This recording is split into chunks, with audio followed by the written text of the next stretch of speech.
로마 교회는 바울이 세운 교회가 아닙니다. 그럼에도 불구하고 로마 성도들을 칭찬합니다. 14절 말씀에 바울은 로마 성도들이 선함이 가득하고 말씀에 대한 지식이 있고 서로 고난하는 자임을 칭찬했습니다. 훌륭한 사람은 상대방의 좋은 점을 인정해주고 칭찬해주는 사람입니다. 그래서 칭찬에는 놀라운 힘이 있습니다. 유명한 말이 있죠. 칭찬은 고래도 춤추게 한다. 일본의 파동학자인 에모토 마사루라는 사람이 물은 답을 알고 있다. 이 유명한 책을 썼지요. 물도 사람의 말에 반응을 한다는 것입니다. 여러분, 물병에 물을 담아놓고 그 물을 향해서 너를 죽여버리겠다. 너를 증오한다. 내가 너를 미워한다. 물병에 물을 담아놓고 그 물에게 그렇게 말을 해요.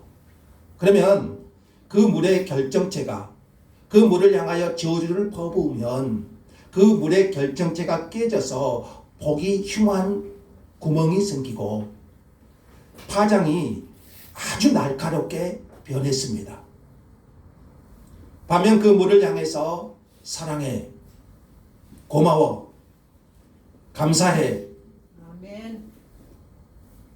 이렇게 명령을 하니까, 이렇게 말을 하니까 그 물의 결정체가, 여러분 가장 좋은 물이 어떤 물이죠? 육각수 그러죠. 그 물의 결정체가 육각수로 변하여서 부드럽고 파장에 규칙적인 굴곡이 생겼습니다. 아멘. 이는 말의 주파수가 물에 영향을 미치기 때문이라고 그럽니다. 생명이 없는 물이라 할지라도 그 물을 향해서 저주를 퍼부으면 물의 결정체가 흐트러지지만 그 물을 향해서 감사의 말, 사랑의 말을 하면 그 물의 결정체가 육각수로 변해서 아주 좋은 물이 된다고 그렇게 실험 결과 말하고 있어요.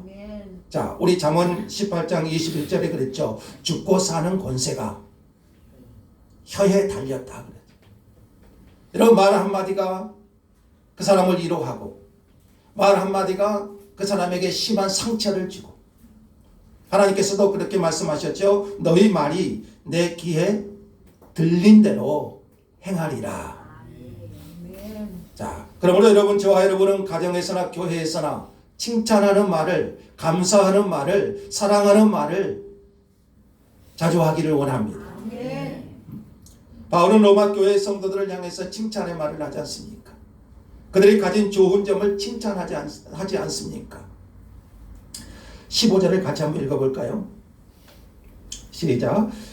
그러나 내가 생각나게 하려고 하나님께서 내게 주신 은혜로 말미암아 더욱 담대히 대략 너희에게 썼노니.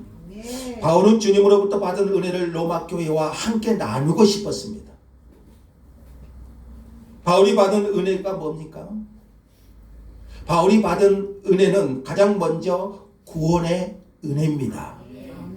바울은 예수를 만나기 전 복음의 원수고 해방자고 오히려 예수를 믿는 사람들을 가두어 옥에 가두는 일에 앞장섰던 사람입니다. 그래서 자기 자신을 가리켜서 죄인 중에 괴수 이렇게 말했죠. 이런 바울을 하나님은 다메섹 도상에서 그 부활하신 주님께서 빛으로 강렬하게 사도 바울을 만나 주셨습니다. 아멘. 그는 예수를 만난 순간에 무릎을 꿇었습니다. 빛이신 예수 그리스도 앞에서 부활하신 예수님께서 그를 만나 주셨을 때 그는 새 사람으로 변합니다. 아멘. 모든 사람이 죄를 범하였음에 하나님의 영광에 이르지 못하더니 그리스도 예수 안에 있는 성령으로 말미암아 하나님의 은혜로 값없이 의롭다함을 얻었느니라. 하나님은 죄인이었던 바울을 조건 없이 구원하셔서 의롭다 하셨습니다.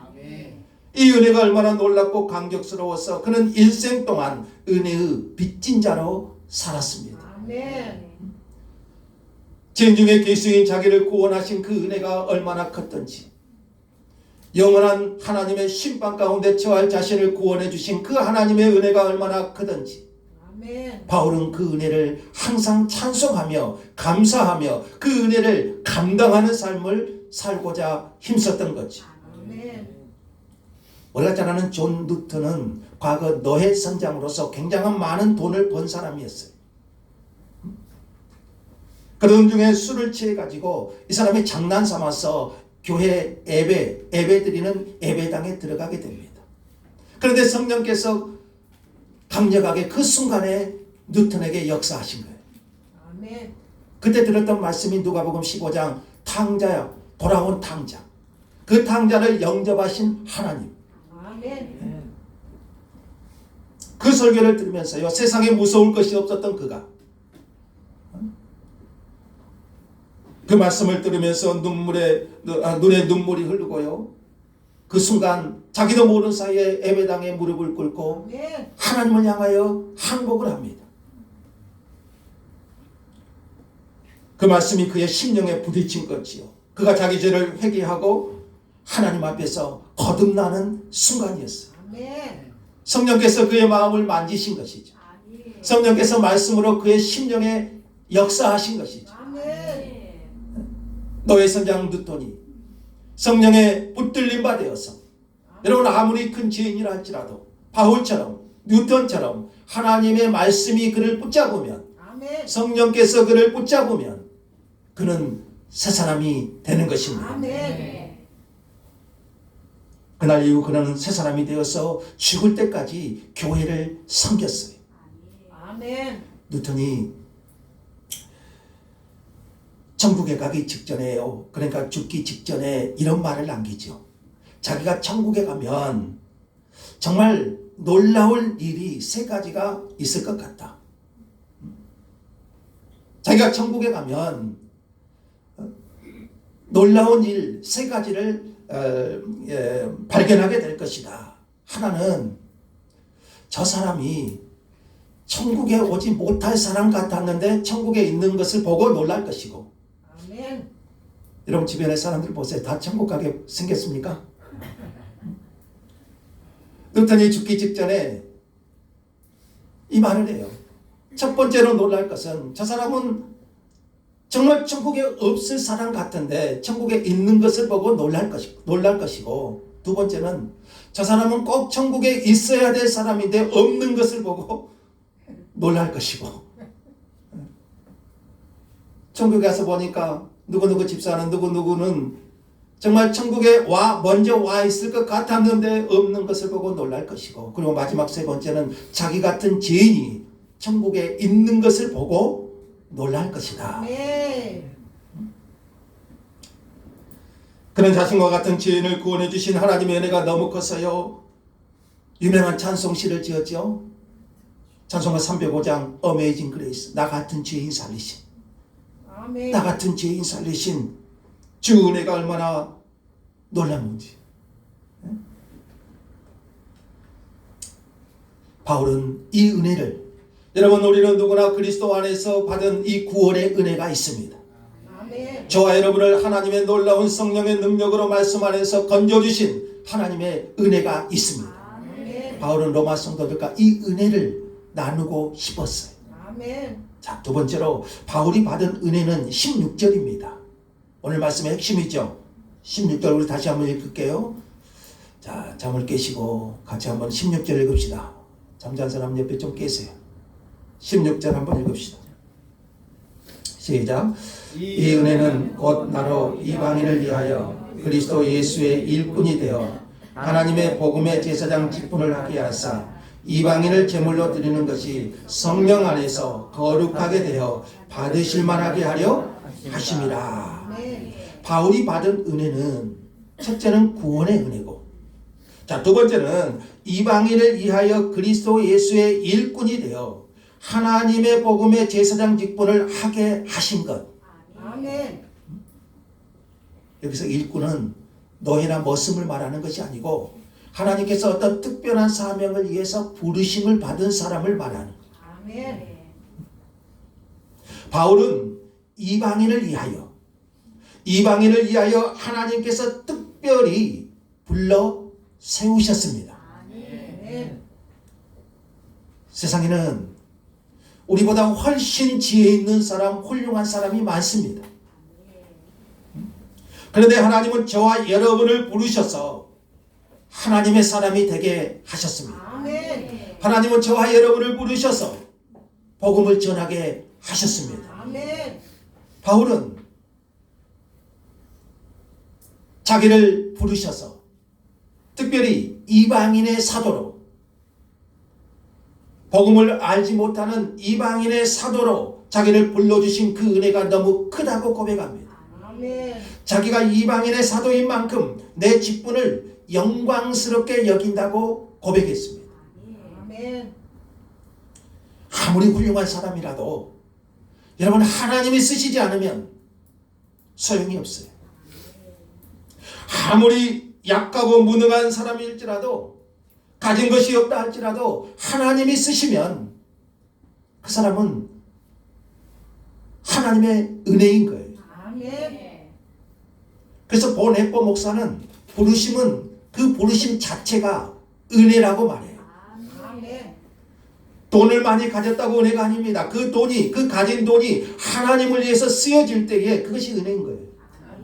내가 좋은 권세를 가진 것이 은혜가 아니에요. 그 권세가 하나님을 위해서 쓰여질 때 그게 은혜인 거예요. 아멘. 내가 많이 배웠다고 해서, 내가 학문이 많다고 해서 그것이 은혜가 아니에요. 내가 배운 학문이, 내가 배운 것이 하나님께 쓰임 받을 때 그 학문이 은혜가 되는 거지요. 아멘. 우리가 가지고 있는 것들이 복음을 전하는 도구로 쓰임 받을 때 은혜가 되고 귀한 것이 되는 것입니다. 그러니까 바울은 자기 같은 자를 구원하셔서 이방인의 사도로 쓰시는 그것이 얼마나 큰 은혜인지, 그 직분이 얼마나 큰 영광인지를 바울은 고백하고, 그 고백으로 끝나지 않고 그가 하나님께 쓰임받기 위해서 얼마나 자신을 드리는 삶을 살았습니까? 아멘. 지혜 있는 자는 궁창의 빛과 같이 빛날 것이요, 많은 사람을 옳은 대로 돌아오고야 한 자는 별과 같이 영원토록 빛나리라. 아멘. 자, 바울은 복음을 전하는 것을 재물을 드리는 것으로 보았습니다. 자, 성경은 인간은 죄로 인해서 하나님과 원수라고 말합니다. 뭐 때문에 그러죠? 죄 때문에. 하나님과 원수, 하나님의 진노의 대상, 이렇게 성경은 말합니다. 원수끼리는 서로 화해가 필요합니다. 화해하려면 죄로 인한 하나님과 원수 진노 상태인 인간이 하나님과 화해가 필요하는데, 그 화해에는 구약시대에는 제사장이 필요해요. 제사장의 원래 뜻은 다리를 놓는 사람, 그런 뜻이 있어요. 그러니까 중보자, 죄인된 인간과 하나님 사이에 다리를 놓는 사람, 이 사람이 누구죠? 구약의 제사장이에요. 하나님은 그래서 이 제사장을 영화롭고 영광스럽고 아름답게 하셨습니다. 여러분, 출애굽기 제사장이 입는 옷을 한번 보세요. 얼마나 영화스러운지. 구약의 제사장은 아무나 할 수가 없어요. 하나님께서 특별하게 구별하신 레위 지파만. 아멘. 다윗같이 아무리 훌륭한 왕이라고 할지라도 이 제사장 직분을 대행할 수가 없어요. 아멘. 여러분, 우시아 왕이 있는데, 우시아 왕은 훌륭한 왕이었어요. 그런데 자기가 제사장이 되려고 하다가, 왕인데 제사장이 되려고 하다가 문둥병이 걸리고 말아버려요. 그러니까 구약시대에는 특별한 사람에게만 제사장 직분을 맡겼습니다. 그래서 하나님과 죄인된 하나님, 인간과 하나님과의 중보자로서, 다리 역할을 하는 자로서 하나님이 쓰신 거죠. 아멘. 근데 신약에서는 모든 성도를 가리켜서, 예수 그리스도를 믿는 모든 성도를 가리켜서 신령한 제사를 드리는 거룩한 제사장, 왕 같은 제사장 아멘. 이렇게 말합니다. 그러니까 구약에서는 어떤 특별한 레위 지파의 사람들만 제사장이었다면 신약은 예수 그리스도를 믿는 모든 하나님의 사람은 왕 같은 제사장입니다. 아멘. 그래서 사도 요한은 우리를 제사장으로 삼으신 그리스도께 영광을 돌렸습니다. 아멘. 그러니까 누구든지 예수를 믿으면 거룩한 제사장, 왕 같은 제사장이 되는 거예요. 그리고 이 직분은 우리 찬송가 불렀죠. 천사도 흠모하는 직분이에요. 아멘. 자, 구약시대 제사장은 양이나 소 같은 짐승을 잡아서 제물로 드려요. 죄인된 인간이 하나님께 나가려면 제물이 필요하죠. 화해가 필요하니까요. 그런데 바울은 자신이 거룩한 제사장이 되어 이방인을 제물로 드린다고 했습니다. 자, 이것은 이방인들을 인신제사로, 사람을 제물로 드리는 인신제사로 드린다는 것이 아니죠. 하나님께 드리는 제물은 흠이 없고 깨끗하고 정결해야 됩니다. 근데 이방인은 어쩝니까? 본질상 하나님의 진노의 그릇이고 부정한 사람들이기 때문에 제물로서의 가치가 없어요. 그러니까 하나님께 드려지는 제물은 깨끗해야 돼요. 흠이 없어야 돼요. 아멘. 깨끗하고 정결해야 돼요. 근데 이방인들은 본성부터 부정하지요. 그러니까 하나님께서 기뻐 받으실 만한 제물이 될 수가 없어요. 그런데 바울은 내가 복음의 제사장이 되어 이방인을 하나님께서 받으실, 기뻐 받으실 제물로 드린다고 했어요. 어떻게 그럴 수 있습니까? 부정한 이방인들이, 흠이 있는 이방인들이 어떻게 하나님께서 받으시는 제물이 될 수 있습니까? 16절 끝부분에 보시면 그래요. 성령 안에서 거룩하게 되어 받으실 만하게 하려 하심이라. 우리가 복음을 전하면 성령께서 말씀으로 한 사람 한 사람을 깨끗하게 하십니다. 아멘. 성령께서 각 사람의 마음에 역사하셔서 하나님의 진노의 대상인 이방인들이 거듭나게 되고 깨끗하게 되고 그래서 하나님께서 받으실 만한 제물이 되는 것이죠. 아멘. 그래서 복음이 전하는 곳에는, 이 복음이 전해지는 곳에는 성령의 역사가 일어나는 거예요. 아멘. 믿는 자들에게 이런 표적이 따르니 곧 그들이 내 이름으로 귀신을 쫓아내며 새 방언을 말하며 병든 자에게 손을 얹은 즉 나으리라. 아멘. 그리고 이 성령님은 말씀과 함께 예수 그리스도를 증거하며 예수 그리스도를 믿게 하시는 거죠. 아멘. 아무리 완악한 사람이라 할지라도요, 아무리 하나님을 대적했던 사람이라 할지라도요, 사도 바울이 그랬고 존 누턴이 그랬고 제가 그랬고 여러분이 그랬고, 그러나 성령님께서 역사하시면, 말씀 속에서 임재하시면 예수 그리스도를 고백하게 하십니다. 아멘. 그 성령의 역사로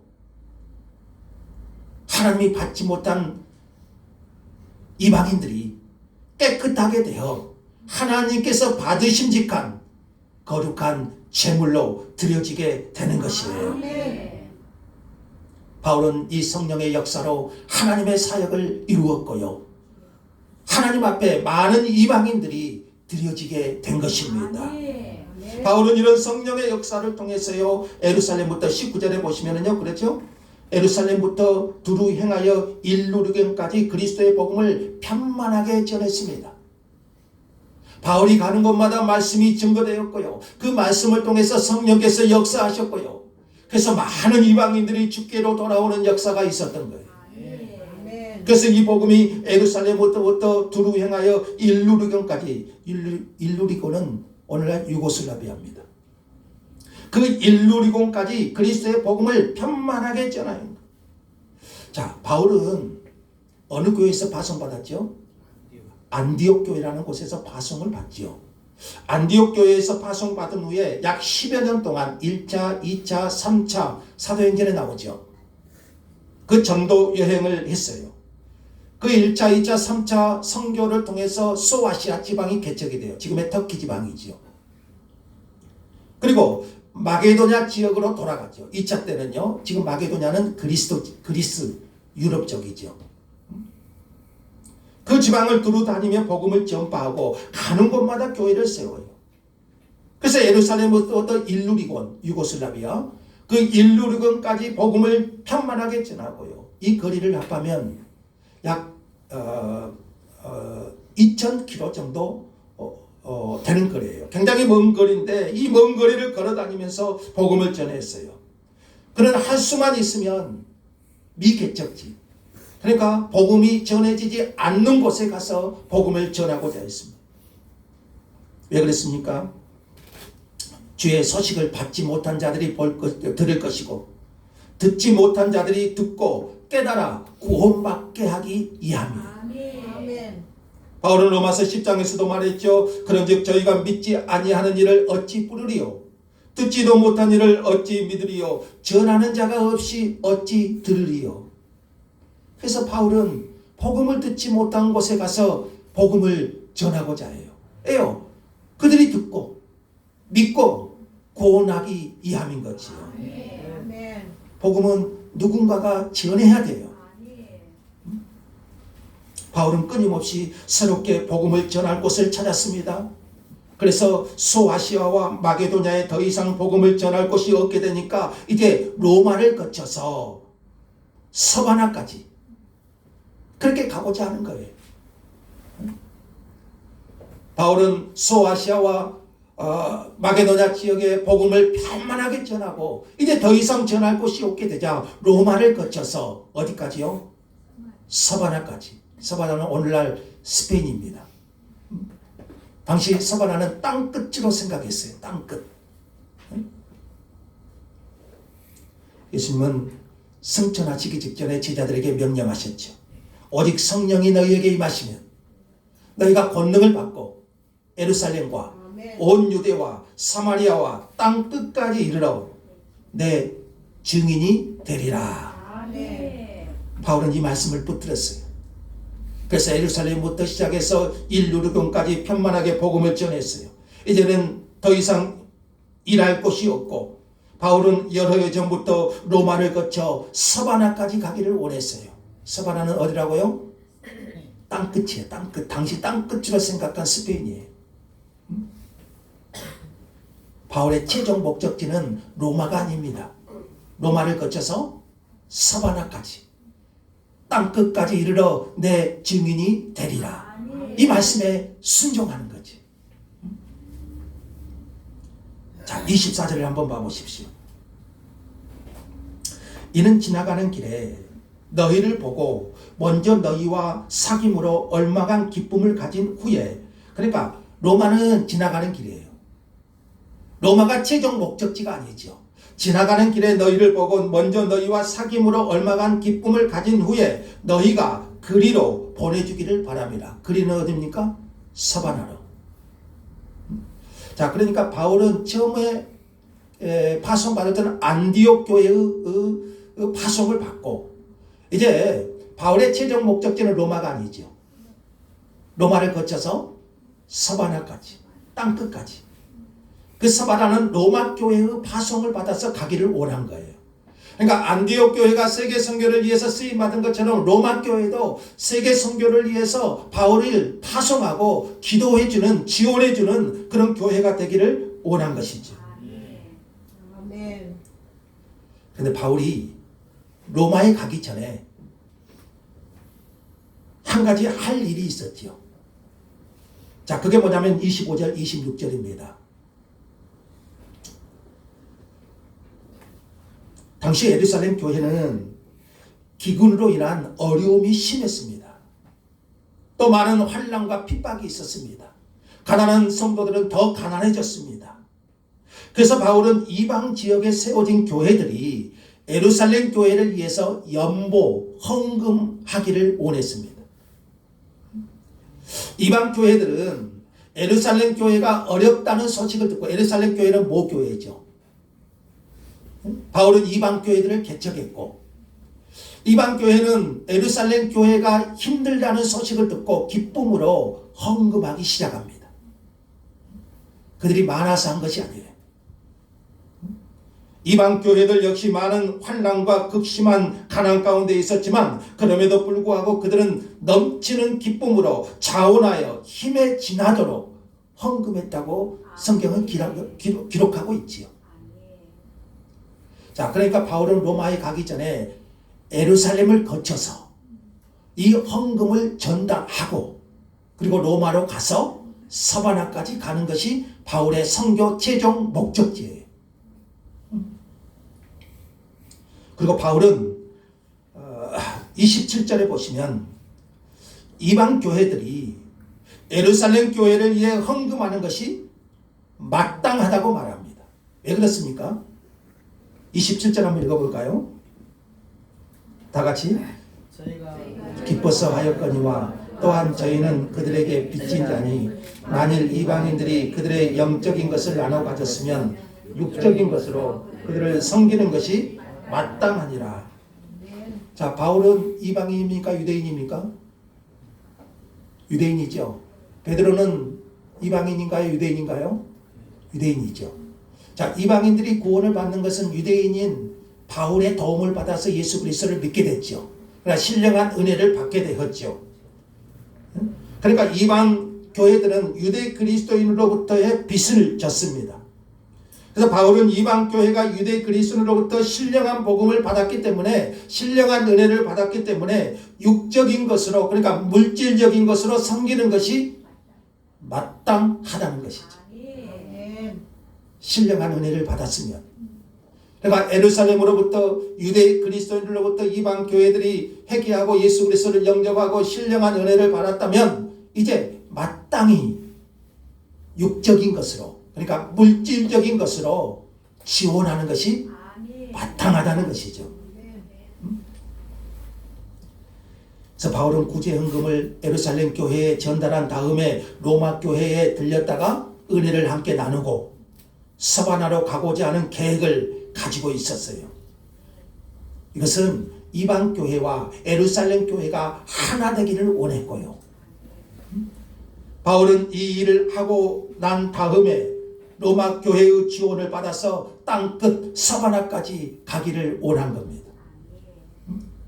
자, 이제 바울은 이제 마지막으로 기도 부탁해요. 31절을 한번 보세요.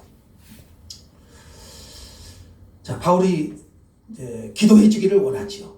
여러분, 선교사는 기도가 가장 큰 힘이죠. 자, 그래서 바울은 기도를 부탁해요. 31절의 첫 번째 기도 제목은 나로 유대에서 순종하지 아니하는 자들로부터 건짐을 받게 하고. 자, 바울이 예루살렘에 가면 많은 위험이 도사리고 있었어요. 유대교에 충실한 자들이 바울이 변화되기 전에 그랬죠. 스데반을 돌로 쳐 죽인 장본인 아닙니까? 바울도 그랬죠.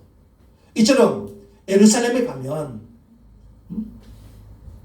유대교에 충실한 자들은 바울이 율법의 파괴자라고 오해해가지고 바울을 죽이고자 했어요.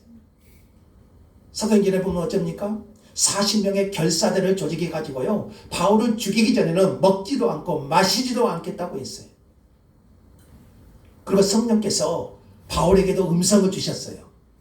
네가 예루살렘에 가면 많은 환난과 핍박이 기다리고 있을 것이다. 그러니까 바울은 예루살렘에 가면 잘못하면 유대인들에게 잡혀가지고 스데반이 순교한 것처럼 죽을 수 있어요. 그런데 바울은 예루살렘에 가서 죽으면 안 되잖아요. 바울의 계획은 뭡니까? 로마로 가고 그리고 로마의 파송을 받아서 땅끝 서바나까지 가는 거잖아요. 아멘. 그러니까 기도 부탁해요. 내가 예루살렘에 가면 유대의 순종하지 않은 자들에게서 나를 건져 주시도록. 아멘. 많은 사람들은 바울이 예루살렘에 가는 것을 말렸어요. 안 됩니다. 예루살렘에 가면 당신은 죽을 수 있습니다. 그러니까 바울이 유명한 말씀을 남기잖아요. 바울은 핍박과 환난이 기다리고 있는 것을 자신도 성령의 음성으로 알고 있었어요. 주변에도 사람들도 만류했어요. 그럼에도 바울은 뭐라고 합니까? 나의 달려갈 길과 주 예수께 받은 사명, 아멘. 그 사명을 감당하기 위해서는 나의 생명을 조금 더 귀한 것으로 여기지 아니하노라. 아멘. 그래서 바울의 첫 번째 기도 제목은요, 유대의 순종하지 않은 자들로부터 자신을 건져 주시기를. 아멘. 그래야지 어쩝니까? 로마로 가고 로마를 거쳐서 서바나까지 갈 수 있지 않습니까? 그 다음에 기도는요, 예루살렘 성도들 중에는, 그 예루살렘 교회 성도들 중에는 이방인들에게 선교하는 바울을 달갑게 여기지 않는 사람들이 있었어요. 우리가 그런 말을 하잖아요. 애국 선교, 또 애국을 굳이 하면 우리나라 사람도 어려운데, 그런 말들을 하지 않습니까? 그러니까 바울이 이방인 선교를 하는 것을 예루살렘 교회 믿는 성도들도 마땅치 않게 생각하는 사람들도 있었어요. 그래서 그들이 구제 헌금을 거부할 수도 있어요. 그들이 구제 헌금을 받으면 이방 선교를 한 바울을 인정하는 것이 되는가요? 그래서 바울은 기도해요. 이방 교회가 거둔 구제 헌금을 예루살렘 성도들이 기쁨으로 잘 받을 수 있도록, 그래야 이방 교회와 예루살렘 교회가 하나 될 수 있지 않습니까? 그리고 32절에는 또 이렇게 기도하지요. 나로 하나님의 뜻을 따라 기쁨으로 너희에게 나아가도록 기도를 부탁합니다. 아멘. 자, 지금 바울은 예루살렘을 거쳐서 어디로 간다고요? 로마로 가고자 하죠. 로마로 가서 또 어디까지요? 서바나까지. 자, 바울은요, 당시 로마는 세계 수도지 않습니까? 바울은 로마를 보는 것을 그토록 원했어요. 그런데 길이 막혔죠. 그렇지만 바울은 뭐라고 합니까? 나로 하나님의 뜻을 따라 그러죠. 아멘. 자기 뜻만을 고집하지 않습니다. 자기 생각만을 고집하지 않습니다. 이 모든 것도 내가 그토록 사모하는 로마를 보고자 하는 것, 내가 로마도 보아야 하리라 그러잖아요. 그토록 사모하는 로마를 가고자 하는 것도 내 생각대로 하지 않아요. 나는 가고 싶어요. 이 모든 것을 하나님의 뜻 안에서 하나님의 뜻을 따라 하기를 원한 것이죠. 아멘. 그래서 하나님께서 좋은 길 열어주시기를 기도한 거예요. 아멘. 하나님께서 길을 열어주시도록, 내 욕심으로 가지 않고 아멘. 내 생각대로 나는 가고 싶지요. 그러나 그것이 하나님의 뜻 안에서 이루어지도록, 그래서 좋은 길 얻기를 기도하잖아요. 아멘. 네, 여러분 잘 아시는 것처럼 하나님이 바울을 어떻게 좋은 길을 열리십니까? 예수의 몸으로 가게 하죠. 로마를 예수의 몸으로, 사도행전 28장에 나오지. 그토록 사모하던 로마를 하나님은 예수의 몸으로 보내시잖아요. 이것도 하나님의 정말 은혜죠. 여비 한 푼 안 들고 군사들의 보호 가운데서. 여러분, 아무리 내 계획이 선하다 할지라도요, 아무리 내 계획이 앞선다 할지라도요, 하나님의 뜻을 구해야 됩니다. 아멘. 하나님의 뜻대로 해야 돼요. 아멘. 자, 그래서 바울은 로마 성도들에게 기도를 부탁한 거예요. 아멘. 기도는 우리 그리스도인들이 감당해야 될 중요한 사역입니다. 특별히 말씀을 전하는 사람을 위해서, 교회 사역을 위하여, 특별히 우리는 선교사를 위해서 기도해야 됩니다. 아멘. 선교는 기도가 무기예요.